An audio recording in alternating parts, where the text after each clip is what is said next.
Black అయిపోయి అనుకోండి, నీళ్లు వెనక్కి కొట్టి అలాగైనా మోటార్ చెడిపోద్ది. పైపులు పగులుతాయి, మోటార్ చెడిపోయే అవకాశాలు ఉంటాయి. ఈ రెండు చాలా జాగ్రత్త.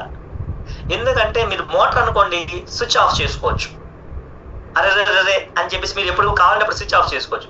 గుండెని మీరు స్విచ్ ఆఫ్ చేయడానికి అవుద్దా? హార్ట్కి కాసేపు ఆగమ్మా కొంచెం ఎక్కువ పని చేస్తున్నాం అని అవ్వదు.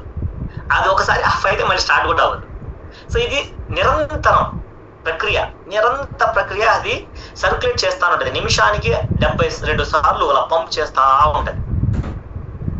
చాలా భయంకర నింద్ర. మీరు పడుకుంటారు, కళ్ళు పడుకుంటాయి, పొట్ట పడుకుంటదేమో, కానీ గుండె పడుకోదు. సో బ్రెయిన్ కూడా పడుకుంటుంది, కానీ ఈ గుండె పడుకోదు. సో నెలకి 30 రోజులు, వారానికి 7 రోజులు, రోజుకి 24 గంటలు ఏ సెకండ్ కూడా రెస్ట్ తీసుకోకుండా పనిచేసే ఏకైక ఆర్గాన్ మన గుండె. అందుకని ఎక్కువ రిస్క్ దీని వల్లే అవుతుంది. ఎక్కువ ప్రమాదాలు, ఎక్కువ మరణాలు గుండె వల్లే అవుతున్నాయి. అందుకే స్టార్టింగ్ మిమ్మల్ని జ్యోతి అడిగారు ఒక మాట, ఎంతమందికి గుండె ఉంది? ఈ టాపిక్ హార్ట్ కి ప్రాబ్లమ్స్ వచ్చిన వాళ్ళ కోసం కాదు, హార్ట్ ఉన్నవాళ్ళు ప్రతి ఒక్కళ్ళు కాపాడుకోవాలి. సో మనం చేసే చిన్న చిన్న నెగ్లిజెన్సీ వల్లే మనం పెద్ద పెద్ద సమస్యల్ని తెచ్చుకుంటూ ఉంటాం. సో ఇది చూడండి, మొత్తం ఒక రోజులోనే ఎన్ని సార్లు ఇది బీట్ చేస్తుంది, 1,00,000 సార్లు పైన బీట్ చేస్తుంది.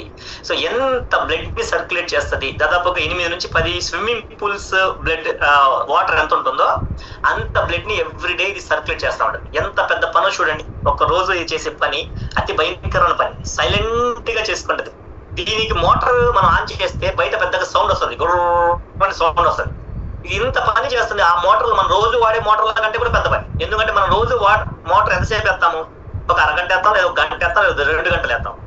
ఇది అలా కాదు, పొద్దు నుంచి సాయంత్రం దాకా రాత్రి పగలు 24 అవర్స్ పని చేస్తుంది వితౌట్ సౌండ్. బట్ పని చాలా ఎక్కువ చేస్తుంది అనమాట. సో మీకు చెప్పింది ఇది ఆల్రెడీ. సో మీకు కంప్లీట్ నర్వస్ సిస్టమ్ ఏదైతే ఉందో, అంటే నరాలు ఏవైతే ఉన్నాయో ఈ బ్లడ్ వెజల్స్ ద్వారా రక్తాన్ని కంప్లీట్ గా బాడీలో ఉండే ప్రతి అవయవానికి ఇది పంపిస్తూ ఉంటుంది. దాని ద్వారా ఆక్సిజన్ ని కూడా పంపిస్తుంది. సో ఇవాళ ప్రతి నిమిషానికి 4 గుండెపోటుతో చనిపోతున్నారంట, గుండెని మెయింటైన్ చేయలేకపోవడం వల్ల. సో బీపీ ఉన్న వాళ్ళకి ఎక్కువ రిస్క్ ఉంటుంది గుండెపోట్లు రావడానికి, షుగర్ ఉన్న వాళ్ళకి రిస్క్ ఉంటుంది. సో మనం ఏదైతే హ్యాబిట్స్ ఉన్నాయో లైక్ స్మోకింగ్, వీళ్ళకి కూడా ఎక్కువ రిస్క్ ఉంటుంది హార్ట్ ప్రాబ్లం రావడానికి. దీనికి అన్నిటికీ కూడా చిన్న చిన్న సిమ్టమ్స్ కూడా కనపడుతూ ఉంటాయి.